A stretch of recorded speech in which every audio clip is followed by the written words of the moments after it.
ನಮಸ್ಕಾರ. ವಿಶೇಷ ಕಾರ್ಯಕ್ರಮಕ್ಕೆ ತಮಗೆಲ್ಲ ಆತ್ಮೀಯವಾದ ಸ್ವಾಗತ. ನಾನು ಶಶಿಧರ್ ಭಟ್. ಸತತವಾಗಿ ಧರ್ಮಸ್ಥಳದ ವಿಚಾರದಲ್ಲಿ ಪ್ರತಿ ಸುದ್ದಿಯನ್ನು ಫಾಲೋ ಅಪ್ ಮಾಡಿ ತಮಗೆ ತಲುಪಿಸ್ತಾ ಇರುವವನು ನಾನು. ಇನ್ನೂ ಕೆಲವರು ಇದ್ದಾರೆ, ನಾನು ಇಲ್ಲ ಅಂತ ಹೇಳಲ್ಲ. ಆದರೆ ಮೇನ್ ಸ್ಟ್ರೀಮ್ ಮೀಡಿಯಾ ಇದನ್ನು ಬುರುಡೆ ಪ್ರಕರಣದೊಂದಿಗೆ ಮುಗಿಸ್ಬಿಟ್ಟು ಅಂತ. ಇದು ಬುರುಡೆ ಬುರುಡೆ ಬುರುಡೆ. ಯಾವುದು ಬುರುಡೆ, ಯಾಕೆ ಬುರುಡೆ? ನಮ್ಮಲ್ಲಿ ಒಂದು ಮಾತಿದೆ, ಮಾಧ್ಯಮ ಯಾವತ್ತೂ ಕೂಡ ಪ್ರತಿಪಕ್ಷವಾಗಿ ಕೆಲಸ ಮಾಡಬೇಕು ಅಂತ. ಆದರೆ ಆ ಮಾಧ್ಯಮ ಪ್ರತಿಪಕ್ಷವಾಗಿ ಕೆಲಸ ಮಾಡೋದು ಅಂದರೆ ಪ್ರಶ್ನಿಸಬೇಕು ಅಂತ. ಅದು ಇವತ್ತು ನಮ್ಮ ಸ್ಥಿತಿಯಲ್ಲಿ ಹೊರಟೆ ಹೋಗ್ಬಿಟ್ಟಿದೆ. ಆದ್ದರಿಂದ ಮಾಧ್ಯಮಗಳು ಪ್ರಶ್ನಿಸುವುದನ್ನು ನಿಲ್ಲಿಸಿದೆ. ಹೀಗಾಗಿ ಸಮಾಧಿಯಾಗಿರುವ ಸತ್ಯ ಹೊರಗಡೆ ಬರ್ತಾ ಇದೆ. ಏನಿವೆ, ಇವತ್ತು ನಾನು ಧರ್ಮಸ್ಥಳದ ಬಗ್ಗೆ ಮಾತನಾಡೋಕೆ ಒಂದು ಭಾಳ ಪ್ರಮುಖವಾದ ಪ್ರಶ್ನೆಯನ್ನು ಇಟ್ಕೊಂಡು ಬಂದಿದ್ದೀನಿ. ಅದೇನು ಗೊತ್ತಾ? ಧರ್ಮಸ್ಥಳದ ದೊಡ್ಡವರ ಕುಟುಂಬ ಏನಿದೆ, ಯಾರು ಅಲ್ಲಿ ನಾವು ರಿಪಬ್ಲಿಕ್ ಆಫ್ ಧರ್ಮಸ್ಥಳ ಅಂತ ಹೇಳ್ತೀವಿ, ಅದರ ಮುಖ್ಯಸ್ಥರು ಏನಿದ್ದಾರೆ, ಆ ಕುಟುಂಬಕ್ಕೆ ಏನಾದರೂ SIT ನೋಟಿಸು ಕೊಡುತ್ತಾ? ಇದು ಇವತ್ತು ನನ್ನ ಮುಂದಿರುವ ಪ್ರಶ್ನೆ. ಯಾಕೆಂದರೆ ಯಾವುದೇ ಒಂದು ಪ್ರಕರಣದಲ್ಲಿ ಯಾರದ ಮೇಲಾದರೂ ದೂರು ಬಂದರೆ ದೂರುದಾರರನ್ನು ವಿಚಾರಿಸೋದೇನಿದೆ, ಅದು ಇಡೀ ಪ್ರಕರಣದ ತನಿಖೆಯ ಮೊದಲ ಹಂತ ಅಂತ. ಮೊದಲ ಅವರನ್ನು ಕರೆದು ನಿನ್ನ ಮೇಲೆ ಈ ಆರೋಪ ಇದೆ, ನಿಮ್ಮ ಮೇಲೆ ಈ ಆರೋಪ ಇದೆ, ಅಥವಾ ಈ ಬಗ್ಗೆ ನಿಮಗೇನು ಗೊತ್ತಿದೆ ಕೇಳಬೇಕಲ್ವ. ಆದರೆ ಮಹಾನ್ ಸೋಜಿಗ ಅಂದರೆ ಧರ್ಮಸ್ಥಳದ ಪ್ರಕರಣಕ್ಕೆ ಸಂಬಂಧಪಟ್ಟ ಹಾಗೆ ಈ ಪ್ರಶ್ನೆಯನ್ನು ಯಾರೂ ಕೇಳ್ತಾ ಇಲ್ಲ. ಅಥವಾ ಆ ಧರ್ಮಸ್ಥಳದಲ್ಲಿ ಇರುವವ ಯಾರಿದ್ದಾರೆ, ಯಾರು ಧರ್ಮಾಧಿಕಾರಿಗಳಿದೆ, ಯಾರು ಬೇಡಪ್ರಿ, ಆ ದೊಡ್ಡವರ ಮನೆ ಎದುರು ಒಂದು ನಾಯಿಯನ್ನು ಪ್ರಶ್ನಿಸೋದು ಕೂಡ SIT ಮಾಡ್ತಾ ಇಲ್ಲ ಅಂದರೆ, ಅಲ್ಲಿರುವ ಯಾರನ್ನೂ ಪ್ರಶ್ನಿಸಲ್ಲ ಅಂತಾದರೆ, ಇದನ್ನು ನಿಷ್ಪಕ್ಷಪಾತ ತನಿಖೆ ಅಂತ ನಾವು ಹೇಗೆ ಹೇಳೋದಕ್ಕೆ ಸಾಧ್ಯ?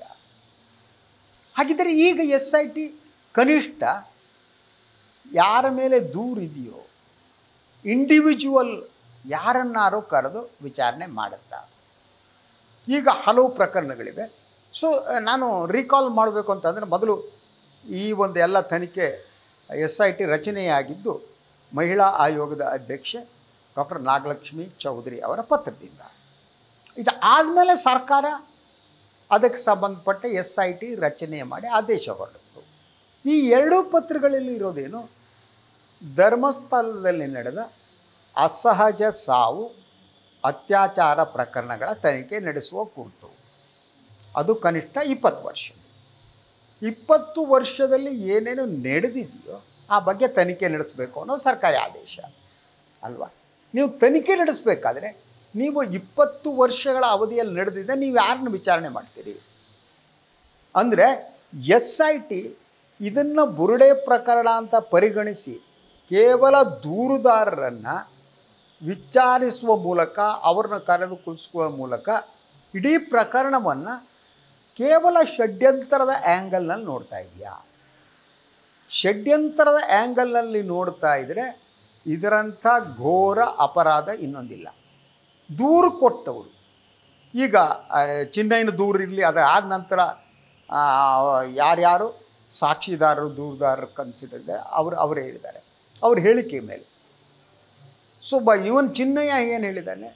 ಸೊ ನಾನು ಹೆಣ ಹೂತಿದ್ದಾನೆ, ಅವನ ಪ್ರದರ್ ಸ್ಟೇಟ್ಮೆಂಟಲ್ಲಿ 183 ಸ್ಟೇಟ್ಮೆಂಟ್ ನ್ಯಾಯಾಲಯದ ಬಂದಿದೆ. ಸೊ ಯಾರ ಧರ್ಮಸ್ಥಳದ ಸ್ವಾಗತ ವಿಭಾಗದ ಸೂಚನೆಯ ಮೇರೆಗೆ ನಾನು ಈ ಕೆಲಸ ಮಾಡಿದ್ದೇನೆ ಅಂತ ಅಲ್ವಾ? ಹಾಗಿರುವಾಗ ಆ ಸ್ವಾಗತ ವಿಭಾಗದಲ್ಲಿ ಇದ್ದವರನ್ನು ಕರೆದು ವಿಚಾರಿಸುವ ಕನಿಷ್ಠ ಕರ್ತವ್ಯವನ್ನು SIT ಮಾಡದೇ ಇದ್ದರೆ ಇದಕ್ಕೆ ಏನಂತ ಹೇಳೋಕ್ಕೆ ಸಾಧ್ಯ ನಾವು? ಅಂದರೆ ಇಡೀ ತನಿಖೆ ಏಕಮುಖವಾಗಿ ನಡೀತಾ ಇದೆಯಾ? ಸೊ ಈಗಲೂ ಕೂಡ ಈಗ ತೆರಿಗೆ ಒಂದು ಹಂತಕ್ಕೆ ಬಂದಿದೆ. ಎಸ್, ಈಗ ಏನು ಬಂಗ್ಲೆಗೂಡದಲ್ಲಿ ಸಿಕ್ಕ ಹೆಣಕ್ಕೆ ಸಂಬಂಧಪಟ್ಟಾಗೆ FSL ವರದಿ ಎಲ್ಲ ಬರಬೇಕು, ಎವ್ರಿಥಿಂಗ್ ಈಸ್ ಆಯಿತಾ. ಅದರ ಜೊತೆಗೆ ಯು ಡಿ ಆರ್ ಪ್ರಕರಣಕ್ಕೆ ಸಂಬಂಧಪಟ್ಟ ಹಾಗೆ ಕೆಲವು ಸಂಶಯಗಳಿವೆ, ಸಂಶಯದ ಮುಳ್ಳು, ನೀಡ್ ಆಫ್ ಸಸ್ಪಿಷನ್, ಈ ಹಂತಲ್ಲಾದರೂ SIT ತನಿಖೆ ಮಾಡುತ್ತಾ? It is bounded duty of the SIT to enquire into ಯಾರನ್ನು ಎನ್ಕ್ವೈರಿ ಮಾಡಬೇಕು, ಅಲ್ಲಿ ಈ 20 ವರ್ಷಗಳ ಅವಧಿಯಲ್ಲಿ ನಡೆದ ಎಲ್ಲ ಅತ್ಯಾಚಾರ ಕೊಲೆ ಪ್ರಕರಣಗಳ ಬಗ್ಗೆ ತನಿಖೆ ನಡೆಸುವುದೇನಿದೆ ಅದು ಸರ್ಕಾರಿ ಆದೇಶ. ರೈಟ್? ಸೊ ಹಾಗಿರುವಾಗ ಈ ಒಂದು 20 ವರ್ಷಗಳ ಅವಧಿಯಲ್ಲಿ ಆ ಪೊಲೀಸ್ ಠಾಣೆಯಲ್ಲಿ ಕೆಲಸ ಮಾಡಿದವ ಪೊಲೀಸ್ ಆಫೀಸರ್ಗಳನ್ನು ಕರೆದು ವಿಚಾರಣೆ ಮಾಡಬೇಕು. ಆ ಬಗ್ಗೆ ಇನ್ನೂ ಮಾಹಿತಿ ಇಲ್ಲ, ಮಾಡಿದ್ರೋ ಇಲ್ಲ ಗೊತ್ತಿಲ್ಲ. ಸ್ವಾಗತ ಕಚೇರಿಯಲ್ಲಿ ಸ್ವಾಗತ ವಿಭಾಗದಲ್ಲಿ ಇರುವವರನ್ನ ಕರೆದು ಬೇಕು. ಯಾಕಂದರೆ ಚಿನ್ನಯ್ಯ ಹಲವರು ಆರೋಪ ಮಾಡಿದ್ದಾರೆ. ಏನು ಅಂತಂದರೆ ಸ್ವಾಗತ ವಿಭಾಗದವರೇ ಈ ಹೆಣವನ್ನು ನೀವು ಅಂತ್ಯಕ್ಕೆ ದಫನ್ ಮಾಡು ಅಂತ ಹೇಳಿದ್ದಾರೆ ಅಂತ. ಈ ಬಗ್ಗೆ ವಿಚಾರಣೆ ಮಾಡಬೇಕಲ್ವ? SIT ಅವರು ಕೂತು ಏನು ಮಾಡ್ತಿದ್ದಾರೆ ಈ ಬಗ್ಗೆ ಯಾವುದೇ ವಿವರಗಳಿಲ್ಲ. ಇನ್ನೊಂದು, ಹೆಣ ಸಾಗಿಸಿದ್ದು ಪೋಸ್ಟ್ ಮಾರ್ಟಮ್ ಅಂತ, ಅದೊಂದು ಬಹುದೊಡ್ಡ ಬಿಗ್ ಸ್ಕ್ಯಾಂಡಲ್ ಆಗಿ ಕಾಣ್ತಾ ಇದೆ. ಅಲ್ಲಿ ಸರ್ಕಾರಿ ಆಸ್ಪತ್ರೆಯಲ್ಲಿ ಪೋಸ್ಟ್ ಮಾರ್ಟಮ್ ಮಾಡುವ ಬದಲು ಅದನ್ನು ಖಾಸಗಿ ಆಸ್ಪತ್ರೆಗೆ ತೆಗೆದುಕೊಂಡು ಹೋದದ್ದು. ಕೆಲವು ಸಂದರ್ಭದಲ್ಲಿ ಹೆಣವನ್ನು 15 ದಿನಗಳ ಕಾಲ ಅಲ್ಲಿ ಇಟ್ಟಿದ್ದು. ಖಾಸಗಿ ಆಸ್ಪತ್ರೆಗೆ ಕೆಲವು ಸಂದರ್ಭದಲ್ಲಿ ದುಡ್ಡೇ ಕೊಡದೇ ಇರೋದು. ಅಲ್ಲಿಂದ ಎಲ್ಲಿ ದುಡ್ಡು ಬಂತು? ಇದೆಲ್ಲ ಇಡೀ ಈ ಪ್ರಕರಣದ ಬಹಳ ಮುಖ್ಯವಾದ ಅಂಶಗಳು. ಈ ಬಗ್ಗೆ SIT ತನಿಖೆ ನಡೆಸಿದೆಯಾ? ಇಲ್ಲ ಇಲ್ಲ ಇಲ್ಲ. ಇದು ಬಗ್ಗೆ ಮಾಹಿತಿ ಇಲ್ಲ. ಇಲ್ಲ ಅಂದರೆ ಮಾಹಿತಿ ಇಲ್ಲ.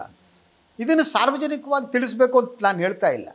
ಆದರೆ ಆ ತನಿಖೆ ನಡೆಸಿದ ಯಾವುದೇ ಸೂಚನೆಗಳು ಸಿಗ್ತಾ ಇಲ್ಲ. ಹಾಗಿದ್ದರೆ ಏನು ಮಾಡ್ತಾ ಇದೆ? ಒಟ್ಟಾರೆಯಾಗಿ ಇದ್ದಕ್ಕಿದ್ದಾಗೆ ಪ್ರಕರಣವನ್ನು ಮುಚ್ಚುವ, ಸಮಾಧಿ ಮಾಡುವ ಯತ್ನ ನಡೀತಾ ಇದೆಯಾ? ಈ ಸಂಶಯ ನಮ್ಮದು ಮಾತ್ರ ಅಲ್ಲ, ಸೌಜನ್ಯ ಹೋರಾಟಗಾರರು ಕೂಡ ಇದೇ ಸಂಶಯವನ್ನು ವ್ಯಕ್ತಪಡಿಸಿದ್ದಾರೆ. ಅವರು ಈ ಬಗ್ಗೆ ರಾಜ್ಯಪಾಲರಿಗೆ ದೂರು ನೀಡುವ ಹಂತಕ್ಕೆ ಬಂದಿದ್ದಾರೆ. ಸೊ ಕಾನೂನು ಕ್ರಮ ಕೈಗೊಳ್ಳುವ ಸಲುವಾಗಿ. ಸೊ ಆದ್ದರಿಂದ ಇಲ್ಲಿ ರಾಜ್ಯಪಾಲರು ಕಾನೂನು ಈ 3 SIT ಅಧಿಕಾರಿಗಳ ಮೇಲೆ ಕಾನೂನು ಕ್ರಮ ಕೈಗೊಳ್ಳುವುದಕ್ಕೆ ಅನುಮತಿ ನೀಡ್ತಾರಾ ಇಲ್ಲೋ ಗೊತ್ತಿಲ್ಲ ನನಗೆ. ಅನುಮತಿ ನೀಡಿದರೆ ಆಗ ಇದು ನ್ಯಾಯಾಲಯದ ಕಟ್ಟೆಗೆ ಇರುತ್ತೆ. ಆವಾಗ the SIT officers will have to answer. ಯಾವುದಕ್ಕೆ? ನ್ಯಾಯಾಲಯಕ್ಕೆ. ಅದೇ ರೀತಿ ಸೊ ನ್ಯಾಯಾಲಯದ ಸುಪರ್ದಿಯಲ್ಲಿ ತನಿಖೆ ನಡೀಬೇಕು ಅನ್ನೋದು ಅದು ಕೂಡ ಬಹಳ ಮುಖ್ಯವಾದದ್ದು. ಯಾಕೆಂದರೆ ಈಗ ನೋಡಿದರೆ ಈಗ ಈ ಸರ್ಕಾರದ ಸುಪರ್ದಿಯಲ್ಲಿ ತನಿಖೆ ನಡೀತಾ ಇದೆ. ಸರ್ಕಾರದ್ದು ಅಂದರೆ ಇದರಲ್ಲಿ ಮುಖ್ಯಮಂತ್ರಿಗಳು ಈಗ ಹೆಚ್ಚಿನ ಆಸಕ್ತಿಯನ್ನು ಪ್ರದರ್ಶಿಸ್ತಾ ಇಲ್ಲ. ಅದರ ಬದಲಾಗಿ ಉಪಮುಖ್ಯಮಂತ್ರಿಗಳು ಹೆಚ್ಚಿನ ಆಸಕ್ತಿಯನ್ನು ಪ್ರದರ್ಶಿಸ್ತಿದ್ದಾರೆ. ಅಂದರೆ DK ಶಿವಕುಮಾರ್ ಅವರ ಸುಪರ್ದಿಯಲ್ಲಿ ಈ ತನಿಖೆ ನಡೀತಾ ಇದೆಯಾ ಧರ್ಮಸ್ಥಳದ ಪ್ರಕರಣದ್ದು? ಒಂದೊಮ್ಮೆ ನಡೀತಾ ಇದ್ದರೆ ಅದು DK ಶಿವಕುಮಾರ್ ಅವರಿಗೆ ಬೇಕಾದಂತಹ ತನಿಖಾ ವರದಿ ಬರುತ್ತೆ ಅನ್ನೋದಕ್ಕೆ ನನಗೆ ಯಾವುದೇ ಅನುಮಾನ ಇಲ್ಲ. ಹಾಗಿದ್ದರೆ DK ಶಿವಕುಮಾರ್ಗೆ ಬೇಕಾದ ತನಿಖಾ ವರದಿ ಯಾವುದು? ಇದು ಷಡ್ಯಂತರದ ಆ್ಯಂಗಲ್ನಲ್ಲಿ ಇದುವರೆಗೆ SIT ತನಿಖೆ ನಡೆಸಿದೇನಿದೆ ಈ ಮಾಹಿತಿಗಳ ಪ್ರಕಾರ ಸಂಪೂರ್ಣವಾಗಿ ಷಡ್ಯಂತರದ ಆ್ಯಂಗಲ್ನಲ್ಲೇ ತನಿಖೆ ನಡೀತಿದೆ. ಮಧ್ಯೆ ಸ್ವಲ್ಪ ಆ ಕಡೆ ಡಿವಿಯೇಟ್ ಆಗಿದೆ. ಅಂಥ ಸಂದರ್ಭದಲ್ಲಿ ಏನೋ ಡಿಫ್ರೆಂಟ್ ಆಗ್ತಾ ಇದೆ, ಸತ್ಯ ಹೊರಗೆ ಬರ್ಬೋದು ಅಂತ ಅಂದ್ಕೊಂಡಿದ್ದು ಉಂಟು, ನಾನು ಅಂದ್ಕೊಂಡಿದ್ದೆ. ಆದರೆ ಈಗ ಮತ್ತೆ ಅನುಮಾನ ಪ್ರಬಲ ಆಗ್ತಾ ಇದೆ. ಯಾಕೆಂದರೆ ಕೆಲವು ಸಾಕ್ಷಿದಾರರು ದೂರದ ಹಾಗೆ ಸಾಕ್ಷಿದಾರರ ಮೇಲೆ ಹಲ್ಲೆ ನಡೆಸುವ ಯತ್ನ ನಡೆದಿದ್ದು, ಚಿನ್ನೈನಿಂದ ಬಡಿಸುವಂತೆ ನೋಡಿದ್ದು, ಇದೆಲ್ಲ ಅವನಿಗೆ ಹೊಡೆಯೋಕೆ ಹೇಳಿದ್ದು, ಹೆದರಿಸಿದ್ದು, ಬೆದರಿಸಿದ್ದು, ಸಾಕ್ಷಿದಾರನ ದಾರಿ ತಪ್ಪಿಸುವ ಕೆಲಸ ಮಾಡಿಸಿದ್ದು, ತಮಗೆ ಬೇಕಾದ ಹಾಗೆ ಹೇಳಿಕೆ, ಈ ಆರೋಪಗಳೇನಿವೆ ಇದು ಇನ್ನಷ್ಟು ಸಂಶಯ ಬರುವಂತೆ ಮಾಡುತ್ತೆ ಅಂತ. ಆದ್ದರಿಂದ ಮೂಲಭೂತ ಪ್ರಶ್ನೆ ಅಂದರೆ ಈಗ ದೊಡ್ಡವರ ಕುಟುಂಬಕ್ಕೆ ಅಲ್ಲಿ ಸಂಬಂಧಪಟ್ಟವರಿಗೆ ವಿಚಾರಣೆಗೆ ಕರೆಯುವ ಅಥವಾ ಅವ್ರನ್ನ ವಿಚಾರಣೆ ಮಾಡುವ ಧೈರ್ಯ SITಗೆ ಇದೆಯಾ? ಕನಿಷ್ಠ ಅವರು ವಿಚಾರಣೆ ಮಾಡಿದರೆ ಅಟ್ಲೀಸ್ಟು ಈ ಒಂದು ತನಿಖೆ ನ್ಯಾಯಯುತ ದಾರಿಯಲ್ಲಿ ಸಾಗ್ತಾ ಇದೆ ಅಂದ್ಕೋಬೋದೇನೋ. ಯಾಕೆಂದರೆ ಅಲ್ಲಿ ನಡೆದಿರುವ ಬಹುತೇಕ ಅಸ್ವಾಭಾವಿಕ ಸಾವಿನ ಬಗ್ಗೆ ಇದೆಯಲ್ಲ, ನಾನು ಯಾವತ್ತೂ ಕೂಡ ಯಾವ ಸಂದರ್ಭದಲ್ಲೂ ಇಲ್ಲ ವೀರೇಂದ್ರ ಹೆಗಡೆ ಅವರ ಕುಟುಂಬದವ್ರು ಮಾಡಿದ್ದಾರೆ ಅಂತ ಹೇಳ್ತಾ ಇಲ್ಲ ನಾನು. ಅಟ್ಲೀಸ್ಟ್ ಅವ್ರಿಗೆ ಗೊತ್ತಿರೋ ಸಾಧ್ಯತೆ ಇದೆಯಲ್ವಾ? ಬೇರೆಯವರು ಮಾಡಿದರೆ ಅವರಿಗೆ ಗೊತ್ತಿರಬೇಕಲ್ವಾ? ಯಾಕೆಂದರೆ ಅಲ್ಲಿದ್ದವರಲ್ವಾ 20 ವರ್ಷಗಳ ಹಿಂದೆ ಈ ಫಾರ್ ಎಕ್ಸಾಂಪಲ್ ಪದ್ಮಲತಾ ಪ್ರಕರಣದಿಂದ ಹಿಡಿದು ಸೌಜನ್ಯ ಪ್ರಕರಣದಿಂದ ಏನಿದೆ ಅನ್ನೋದು ಎಲ್ಲರಿಗಿಂತ ಚೆನ್ನಾಗಿ ಗೊತ್ತಿರುವುದು ಆ ದೊಡ್ಡವರ ಕುಟುಂಬದವರಿಗೆ. ಅವ್ರಿಗೆ ಗೊತ್ತಿರಲೇಬೇಕು, ಯಾಕೆಂದರೆ ಅಲ್ಲಿಂದ ಅವರೇ ಧರ್ಮಾಧಿಕಾರಿಗಳು, ಅವರೇ ಯಜಮಾನರು, ಅಲ್ಲಿ ಅವರೇ ಖಾವಂದರು, ಅವರೇ ಮುಂಡಾಸುದಾರಿಗಳು. ಅಲ್ಲಿ ಅವ್ರಿಗೆ ಗೊತ್ತಿಲ್ವಾ? ಅವ್ರಿಗೆ ಗೊತ್ತಿರಲೇಬೇಕು. ಅವ್ರಿಗೆ ಗೊತ್ತಿರುವುದು ಏನು ಅಂತ ಕೇಳುವ ಕನಿಷ್ಠ ಕರ್ತವ್ಯ ಆದರೂ ಎಸ್ ಐ ಟಿ ಮಾಡಬೇಕಲ್ವಾ? Why S I T is not doing? ಯಾಕೆ ಎಸ್ ಐ ಟಿ ಅದು ಮಾಡ್ತಾ ಇಲ್ಲ? ಅಂದರೆ ಇಡೀ ಎಸ್ ಐ ಟಿಯ ರಚನೆ ಮತ್ತು ತನಿಖೆ ಏನಿದೆ ಅದರ ಮೂಲ ಉದ್ದೇಶ ದೊಡ್ಡವರ ಕುಟುಂಬ ಏನಿದೆ ಅವರು ಕಳಂಕರಹಿತರು ಅನ್ನುವುದನ್ನು ಸಾಬೀತುಪಡಿಸುವುದಕ್ಕ ಅನ್ನುವ ಪ್ರಶ್ನೆ ಕೂಡ ಮೂಡುತ್ತೆ. ಈಗ ಹಾಗೆ ಅನ್ನಿಸೋದಕ್ಕೆ ಪ್ರಾರಂಭಿಸಿದೆ. ಭಾಳ ಜನ ಇದೇ ಪ್ರಶ್ನೆಯನ್ನು ಕೇಳ್ತಾರೆ ನಂತರ. ಇವತ್ತು ಕೂಡ ಕೆಲವರು ನನಗೆ ದೂರವಾಣಿ ಕರೆ ಮಾಡಿದರು, ನಿನ್ನೇನು ಕೆಲವರು ದೂರವಾಣಿ ಕರೆ ಮಾಡಿದರು.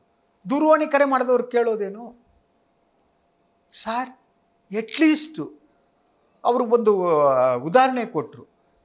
ಈ ದರ್ಶನ್ ವಿಚಾರಕ್ಕೆ ಸಂಬಂಧಪಟ್ಟಾಗ, ದರ್ಶನ್ಗೆ ಸಂಬಂಧಪಟ್ಟಾಗ ಆರೋಪ ಬಂದ ತಕ್ಷಣ ಆರೋಪವನ್ನು ಹೆಂಗೆ ಮಾಡಿದ್ರು ಸರ್, ಆದರೆ ಈ ಪ್ರಕರಣದಲ್ಲಿ ಯಾರು ದೊಡ್ಡವ್ರನ್ನ ಯಾರನ್ನು ವಿಚಾರಣೆ ಮಾಡ್ತಾ ಇಲ್ಲ, ಈ ಪ್ರಕರಣ ಮುಳುಗಿ ಹೋಯ್ತಾ ಸಾರ್, ಇದು ನೇತ್ರಾವತಿ ತನಿಲಿ ಬಿದ್ದು ಹರಿದೇ ಹೋಯ್ತಾ ಸಾರ್ ಅಂತಂದು ಇರ್ಬೋದಲ್ವ? ಈಗಲಾದರೂ ಎಸ್ ಕನಿಷ್ಠ ತನಿಖೆಯನ್ನು ಪ್ರಾಮಾಣಿಕವಾಗಿ ಮಾಡ್ತಾ ಇದ್ದೇವೆ ಅಂತ ತೋರ್ಸೋಕ್ಕಾದರೂ ಕೂಡ ಈ ದೊಡ್ಡವರಿಗೆ ನೋಟಿಸ್ ನೀಡುತ್ತಾ? ಕುಟುಂಬದಲ್ಲಿ ಯಾರಾದರೂ ಹೋಗಲಿ, ಆ ದೊಡ್ಡವರ ಮನೆ ಸುತ್ತಮುತ್ತಲ ಇರುವವರು, ಅಲ್ಲಿ ಯಾರೋ ಇರುವವರು, ಅಲ್ಲಿ ಓಡಾಡುವವರು, ಗೊತ್ತಿದ್ದವರು, ಅವ್ರನ್ನಾದರೂ ಮಾತಾಡಿಸುತ್ತಾರ? ಆ ಶಕ್ತಿ ಎಸ್ ಐ ಟಿಗೆ ಇದೆಯಾ? ಗೊತ್ತಿಲ್ಲ. ಯಾಕೆಂದರೆ ಸರ್ಕಾರಕ್ಕೆ ಆ ಶಕ್ತಿ ಇಲ್ಲ ಅಂದರೆ ಎಸ್ ಐ ಟಿಗೆ ಇದೆ ಅಂತ ನಾವು ಹೇಗೆ ಹೇಳೋಕ್ಕೆ ಸಾಧ್ಯ ಅಲ್ವಾ? Let's wait and see. ಇದು ಇವತ್ತಿನ ವಿಶೇಷ. ಇನ್ನೊಂದು ವಿಚಾರದಾಗ ಮತ್ತೆ ಸಿಗ್ತೀನಿ. ನಮಸ್ಕಾರ.